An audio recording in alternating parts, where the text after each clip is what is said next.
Deus é o dono, eu sou o seu mordomo. Essa frase é certa, ela tem um fundamento bíblico, ela se justifica biblicamente. Se ela estiver certa, quais são as implicações disso para a minha vida? No final do Evangelho de Mateus, pouco antes de Jesus ser morto, as suas últimas palavras aos discípulos foram sobre o fim dos tempos e sobre a sua volta ao mundo. De certa forma, ele estava preparando os discípulos e também lhes dando a correta perspectiva da vida. Ele dedicou 2 capítulos para isso e usou diferentes exemplos para que não restasse dúvidas sobre o que ele estava dizendo. Começa no capítulo 24, onde ele diz: quanto ao dia e a hora, ninguém sabe. Ninguém sabe o dia e a hora que Jesus voltará, mas ele voltará. E quando ele voltar, infelizmente, achará muitos despreparados. E Jesus exemplificou esse despreparo, essa insensatez dos que não esperam a sua volta. Explicou isso com a parábola das 10 mulheres que estavam aguardando um cortejo de casamento. Estavam aguardando a chegada do noivo, que conduziria todos para a grande celebração do casamento. Na linguagem bíblica, o noivo é Jesus, e quando ele voltar, conduzirá a sua igreja à grande festa para a glória eterna. Mas, diz Jesus, daquelas 10 mulheres, 5 estavam preparadas para a chegada do noivo e seguiram com ele, mas as outras 5 foram imprudentes, insensatas, diz Jesus. E quando o noivo passou, não estavam preparadas para a sua chegada e por isso não entraram na festa, ficaram de fora. Essa foi uma parábola contada por Jesus para exemplificar a necessidade de aguardarmos a sua volta em fé e fidelidade. Mas, além da parábola, ele também lembrou de um exemplo concreto do passado. Ele disse: como foi nos dias de Noé, assim também será na vinda do Filho do Homem. Pois nos dias anteriores ao dilúvio, o povo vivia comendo e bebendo, casando-se e dando-se em casamento, até o dia em que Noé entrou na arca. E eles nada perceberam até que veio o dilúvio e os levou a todos. Assim acontecerá na vinda do Filho do Homem. Deus havia mandado Noé avisar a todos sobre o dilúvio. Deus deu tempo para que todos se arrependessem e se preparassem. Mas eles seguiam a sua vida cotidiana e normal, casando, comendo, bebendo, sem se preparar. Como diz a famosa frase que se torna lema de vida de tantos, carpe diem, aproveite o dia. Eles iam levando a vida e a vida os levando. Deus não fazia parte da sua vida, nem se lembravam de Deus e de que Ele cumpriria a sua palavra. Até que se cumpriu o tempo. E o dilúvio veio e pegou todos desprevenidos espiritualmente. Seus corações não estavam com Deus. Até que ponto não está acontecendo exatamente a mesma coisa hoje em dia? Cada um está levando a vida e a vida o levando, tem seus afazeres, seus corre-corres, e não tem tempo nem espaço para Deus na sua agenda diária, nem na sua vida. Não se vive para Deus, vive-se para si mesmo. Vive-se para o mundo, que que é passageiro. Não se vive na perspectiva da volta de Cristo. Jesus continua: portanto, vigiem, porque vocês não sabem em que dia virá o seu Senhor. Mas entendam isso: se o dono da casa soubesse a que hora da noite o ladrão viria, ele ficaria de guarda e não deixaria que a sua casa fosse arrombada. Assim vocês também precisam estar preparados, porque o Filho do Homem virá numa hora em que vocês não esperam. Portanto, Jesus está dando ao mesmo tempo uma advertência para que não descuidem da sua vida cristã e também está dando uma diretriz de vida. Vivam na perspectiva da volta de Cristo. Mas o que isso significa? O que significa viver na perspectiva da volta de Cristo? Vamos pensar na morte. Se você soubesse que morreria daqui 7 dias, como você viveria esses 7 dias? Esses 7 dias de vida que ainda restam. O que você faria? Você não iria para a igreja? Você não se arrependeria dos seus pecados? Não se reconciliaria com Deus? Não se reconciliaria com alguém que você está brigado? Não daria mais valor para a sua família? Não oraria mais? Não buscaria uma maior comunhão com Deus? Não tentaria fazer o bem ao próximo? Com certeza. Se soubéssemos que morreríamos aqui 7 dias, viveríamos diferente. Realinharíamos a nossa vida, reformularíamos nossos dias. Algumas coisas perderiam completamente o seu valor na perspectiva da morte e outras coisas ganhariam valor. Enfim, notem, viveríamos diferente. A vida seria encarada de outra forma, na perspectiva da morte iminente. Às vezes é bom pararmos para pensar nisso.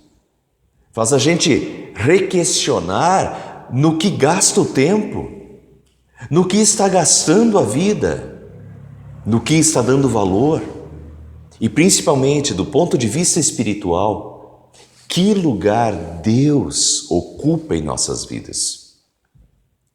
Buscai em primeiro lugar o reino de Deus e a sua justiça, e as outras coisas vos serão acrescentadas, diz Jesus. Na perspectiva da volta de Cristo, o que realmente faz diferença e importa é se buscamos em primeiro lugar o seu reino e a sua justiça, e não importa o emprego que temos, o dinheiro, a casa, o carro, o estudo, o status social, nada disso importa. Tudo isso não tem valor algum na perspectiva da volta de Cristo. Só a fé nele, um coração que o amou, que o serviu. Portanto, se eu sei que Jesus vai voltar, e isso é certo, só não sei quando eu vou me encontrar com Ele, seja pela minha morte ou pela volta dele. Então, eu vivo nessa perspectiva. Eu realinho a minha vida nessa perspectiva. Eu vivo todos os dias uma vida cristã e devotada a Deus na perspectiva da sua volta. Dessa forma, a vida cristã tem um norte que o norteia, que é a volta de Cristo, que dá propósito e direção à vida. Quem não tem esse norte vive, como a própria palavra fala, desnorteado. Fazendo besteira, dando valor para coisas que não têm de fato valor, gastando tempo, dinheiro, esforço, com vaidades terrenas, deixando Deus de lado e colocando as outras coisas em primeiro lugar na sua vida. Vamos voltar ao texto, porque Jesus continua falando e dá outro exemplo. É até interessante notar quantos exemplos Jesus deu da mesma coisa. A parábola das 10 mulheres, as pessoas nos dias de Noé, e ele ainda vai dar mais 2 exemplos. Por que tantos exemplos? Será que é porque tão facilmente nós esquecemos da volta de Cristo e perdemos o foco? Não sei, mas Jesus segue dando o exemplo agora do servo fiel e do servo infiel. Quem é, pois, o servo fiel e sensato, diz Jesus? A mesma passagem no Evangelho de Lucas, capítulo 12, diz: quem é o administrador ou mordomo? Juntando os 3 termos, temos a ideia total do que Jesus quis dizer. Ele é o Senhor, que se ausentou por breve tempo do que é seu e deixou os seus mordomos, os seus servos, administrando os seus bens, de forma que tudo que ele deixou deveria ser administrado como ele administraria, e para o progresso do seu reino.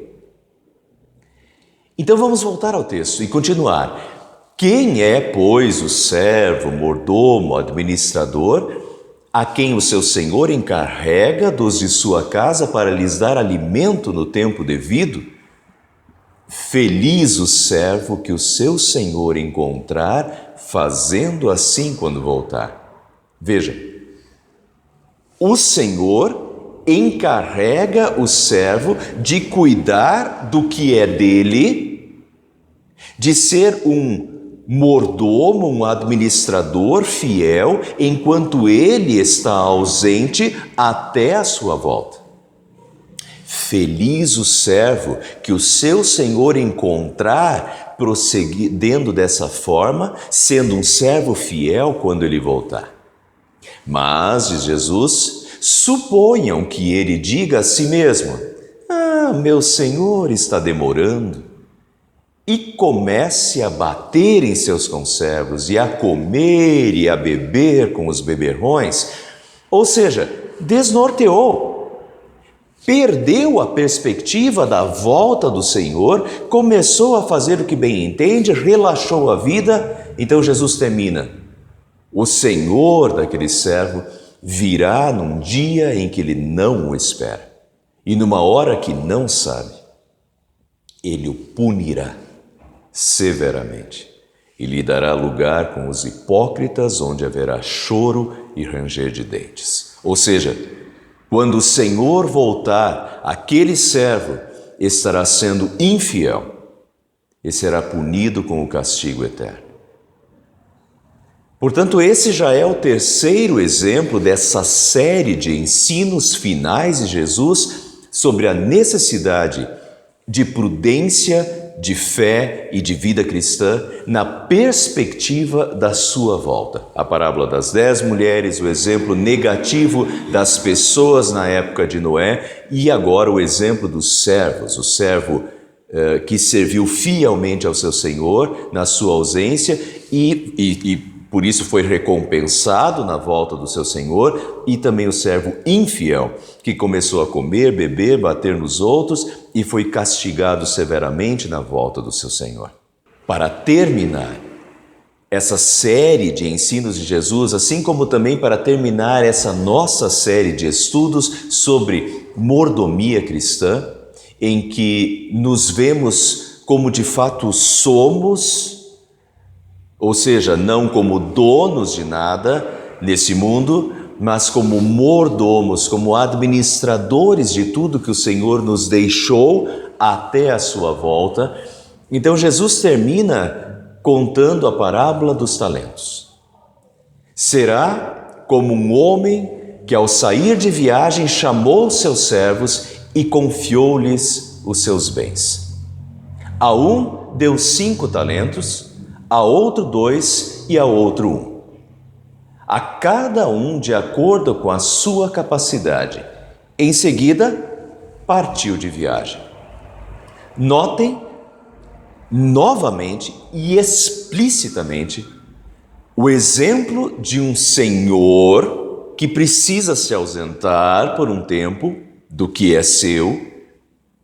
Isso não quer dizer que Deus não está mais agindo no mundo, nem que Jesus não esteja mais olhando por nós, mas a ideia é de que ele vai voltar e nós teremos de prestar contas de tudo que ele nos concedeu. E o que ele nos concedeu? Tudo o que cada um de nós tem é o que Deus tem nos concedido para administrar. Alguns mais, outros menos, algumas coisas, outros outras. Alguns têm esposa e filhos. Não são talentos concedidos por Deus? E percebam, a minha esposa é minha propriedade? Não. Meus filhos são minha propriedade? Não. A vida da minha esposa e dos meus filhos é dádiva de Deus. É uma bênção que Deus colocou na minha vida, que Deus me concedeu. E eu sou um administrador disso. Pensem nos filhos, por exemplo. São maravilhosas dádivas de Deus e nós não temos, como pais, uma maravilhosa missão divina na vida dos filhos de educá-los na palavra de Deus, de ensiná-los os valores divinos e eternos. E antes de continuar, quero voltar à parábola para mostrar o que Deus espera dos seus mordomos, dos seus administradores. Ele espera boa administração e espera juros, ou seja, rendimento do que ele nos confiou para administrar. O que havia recebido 5 talentos, aplicou-os e ganhou mais 5. Também o que tinha 2 talentos ganhou mais 2, mas o que tinha recebido 1 talento, cavou um buraco e escondeu o dinheiro. Depois de muito tempo, o senhor daqueles servos voltou e acertou contas com eles. O que tinha recebido 5, trouxe os outros 5 e disse: o senhor me confiou 5 talentos. Veja, eu ganhei mais 5. O senhor respondeu: muito bem, servo bom e fiel. Você foi fiel no pouco, eu o porei sobre o muito. Venha e participe da alegria do seu senhor. Veio também o que tinha recebido 2 talentos e disse: o senhor me confiou 2 talentos. Veja, eu ganhei mais 2. O senhor respondeu: muito bem, servo bom e fiel. Venha e participe da alegria do seu senhor. Por fim, veio o que tinha recebido 1 talento e o enterrado. O apresentou sem juros, sem rendimento. A esse o senhor disse: servo mau e negligente.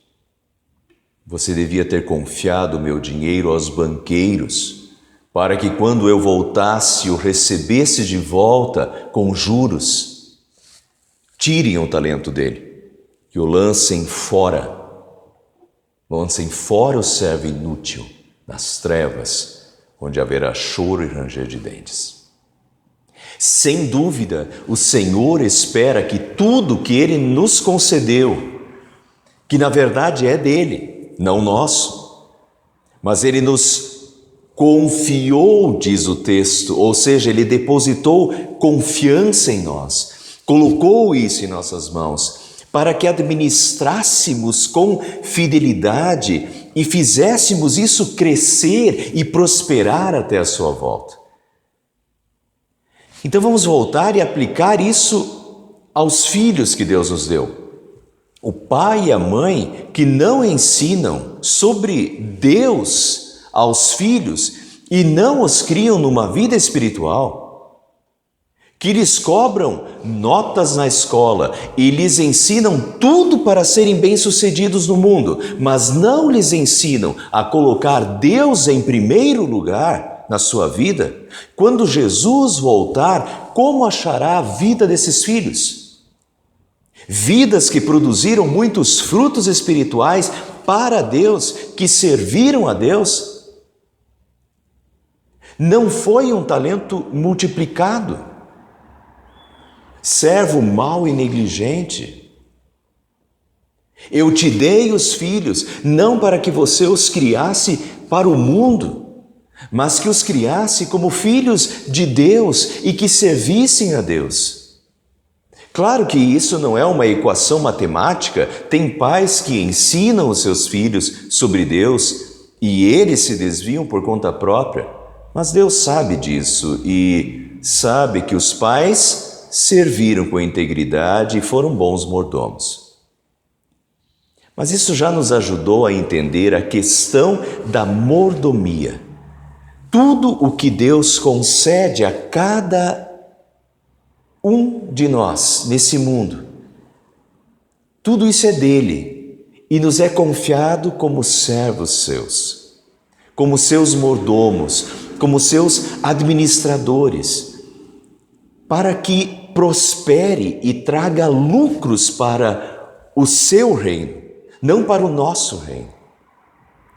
Assim, eu me vejo como filho de Deus, como seu servo nesse mundo, como mordomo dessa maravilhosa criação de Deus que é o mundo, da vida que Deus me deu, corpo, mente, dos bens que Deus me confiou nesse mundo, desde os bens materiais como dinheiro, que eu não vejo como meu, mas como bênção de Deus e administro também isso para a sua glória e para o progresso do seu reino, passageiro nesse mundo, e não para o progresso do meu reino. E tudo mais que Deus me concede, esposa, filhos, emprego. No nosso emprego, nós podemos servir magnificamente e produzir muitos juros, muitos frutos para Deus, sendo sal e luz para os nossos colegas. Os que são patrões ou têm empresas podem multiplicar o seu talento no modo como tratam os funcionários, podem ser uma bênção divina para a vida dos funcionários. Enfim, isso é muito amplo. O que importa é que nós vejamos a nossa vida como uma bênção de Deus, como um dom de Deus e a serviço de Deus nesse mundo. Não nos vejamos como donos, que não somos, mas como mordomos de tudo o que Deus nos confiou, em toda a minha vida. E tudo que faz parte dela, no meu dia a dia, eu me vejo como um mordomo, como um servo, como um administrador do que Deus me concedeu.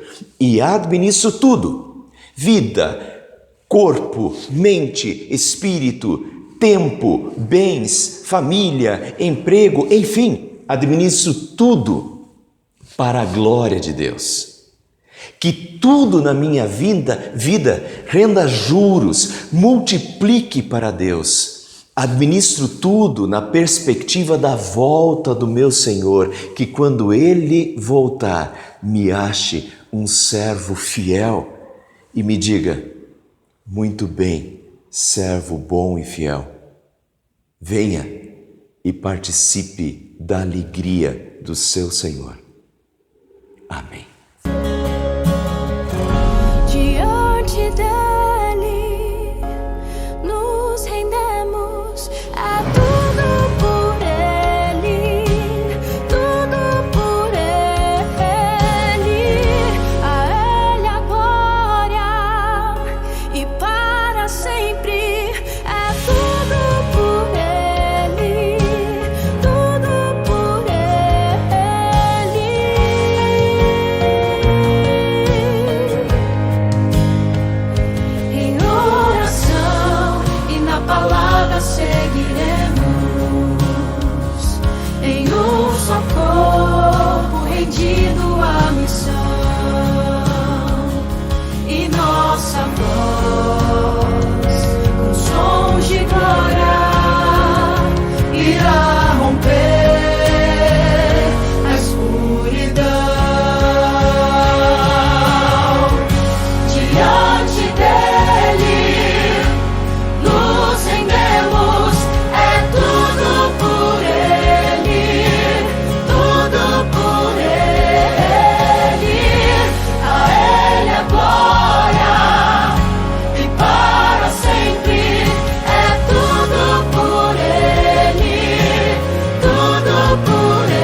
Cristo seja em nós e nossa vida só por